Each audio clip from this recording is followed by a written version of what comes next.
Baik, Mas Yasin nanti bisa cerita juga ya pengalaman teman-teman terutama yang single dad ini ya. Apa tantangan terbesar yang mereka hadapi ketika harus jadi single parent? Tapi saya mau kembali ke Mas Tendri dulu. Mas Tendri, berapa lama usia perkawinan Anda sebelum akhirnya berpisah? 4 tahun. 4 tahun. Jadi waktu berpisah anak umur berapa? Anak 2 tahun. Anak satu-satunya? Iya, gendis. Baik. Tadi kan sudah dijelaskan tidak mau menceritakan apa penyebab perpisahan ya. Tapi setelah Anda berpisah, itu hak asuh jatuh pada Anda. Iya. Saya ingin tahu juga atas kesepakatan atau atas keputusan pengadilan. Pengadilan memberikan kepada saya. Oke, dengan alasan? Yang tidak bisa saya Yang jelaskan. tidak bisa saya ceritakan tadi. Oke, saya hargai itu ya. Tapi sebelum kita lanjutkan, ada baiknya kita simak dulu.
Mas Tendri, kenapa nangis?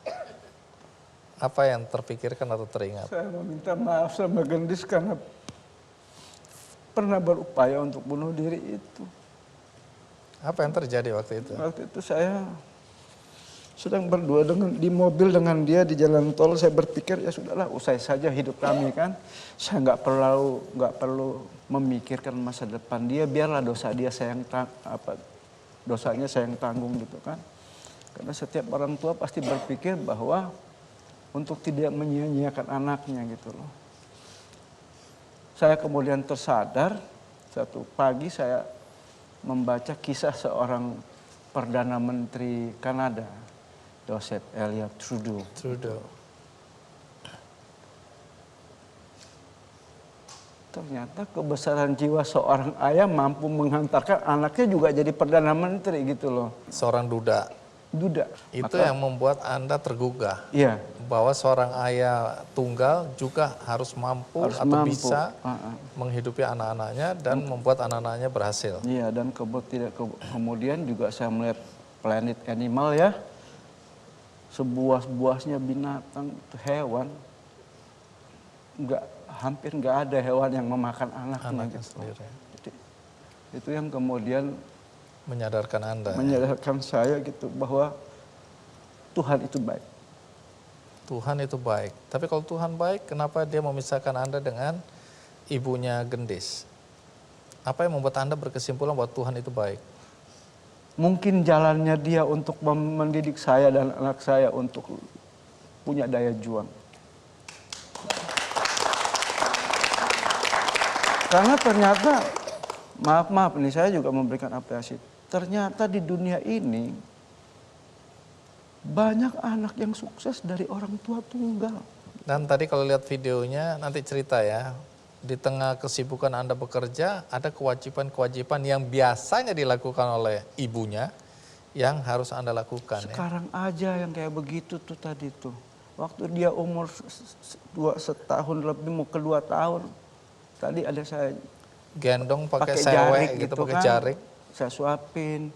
Kemudian kalau malam memang benar-benar berperan sebagai seorang ibu, gantiin pampers, bikin susu, ya kan. Kadang belum selesai, 40 menit kemudian dia lapar lagi, harus bikin susu lagi. Meski saya kadang ketika buat susu sambil nangis gitu loh ya. Kasihan ya anak ini ya, harus besar dengan seorang ayah gitu loh. Dan saya tahu bahwa anak yang dibesarkan sendirian itu mesti ada sayapnya yang patah gitu loh. Tidak lengkap ya kasih Tidak sayangnya lengkap. ya. Maka saya waktu itu selalu berpikir, saya sempat nggak kerja Mas Andi. Meninggalkan pekerjaan Iya, untuk hanya menjaga untuk menjaga dia Gendis. gitu loh. Hidup dari kasarnya dari remah-remah lah. Itu serabutan gitu. Itu yang saya bilang Tuhan itu baik. Baik. Oke, sampai di situ dulu. Mas Yasin, berapa banyak single dad yang juga menghadapi tantangan seberat ini Oke. pada awal-awal perceraian Ya, atau perpisahan? hampir perceraian yang terjadi, kemudian Bang Andi itu menimbulkan fase pertama gangguan psikis ya, psikologis, tekanan mental, tekanan jiwa, bahkan kecenderungan bunuh diri atau suicidal itu wajar ya, dalam tanda kutip wajar, karena yang pertama memang apa yang kemudian dihadapi ini tidak seperti yang dicita-citakan dulu. Dan kalau ditanya tadi oleh Bang Andi ada berapa? Ada beberapa, tapi nggak banyak begitu ya yang single dad seperti Pak Tenri ini. Artinya memang kemudian kita kembali ke kebiasaan masyarakat bahwa anak-anak yang masih di bawah usia itu memang pada saat perceraian terjadi kebanyakan dibawa oleh ibunya. Yang dibawa oleh ayahnya dalam konteks hak asuh ini bersama ayahnya ini memang minoritas sekali. Cuma memang kalau dari penuturan kisah Pak Tenri tadi itu memang dialami oleh kami para single dad, terutama yang memiliki anak-anak yang di bawah umur. Karena tadi disampaikan, dituturkan bahwa beliau sampai harus keluar kerja. Karena itu permasalahan berikutnya Bang Andi. Jadi kebanyakan single, bukan hanya single dad, single mother juga. Para janda dengan anak ini kemudian susah sekali untuk membagi antara bekerja, mencari nafkah dengan mengasuh anak. Pilihan yang sulit Ya, ya. karena keterbatasan support system keluarga atau orang-orang terdekatnya misalnya juga sama-sama sibuknya atau sama-sama terbatasnya.